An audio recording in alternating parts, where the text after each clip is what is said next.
ഒരു വാർത്ത വായിച്ചു. വെള്ളിയാഴ്ച ദിവസം പടച്ചവനെ ജുമഅയ്ക്ക് വേണ്ടി ഇമാമ് കയറി നിൽക്കുമ്പോ പ്രസംഗിക്കാൻ കയറി നിന്ന പടച്ചവനെ അവിടുത്തെ ഇമാമ് പറയുകയാണ്, വിശപ്പ് കാരണം എനിക്ക് നിങ്ങളോടൊന്നും പറയാൻ പറ്റുന്നില്ല. വിശപ്പ് കാരണം എനിക്ക് നിങ്ങളോട് പ്രസംഗിക്കാൻ പറ്റുന്നില്ല. ദാഹം കാരണം നിങ്ങൾക്കത് കേൾക്കാനും കഴിയുന്നില്ല.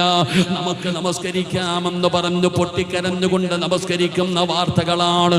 എൻ്റെ പ്രിയപ്പെട്ടവര്, അതാ ലോകം വല്ലാത്ത ഒരു കാഴ്ച കാണാൻ പോവുകയാണ്.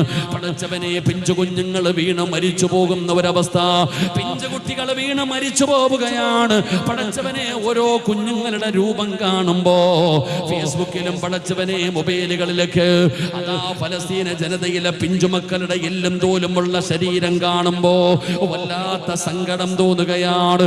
എന്റെ പ്രിയപ്പെട്ട സഹോദരാ, അതാണ് അവിടുന്ന് ലോകത്തോട് വിളിച്ചു പറഞ്ഞത്. അതാണ് അവിടുന്ന് ഒരു മനുഷ്യൻ ലോകത്തോട് വിളിച്ചു പറഞ്ഞത്.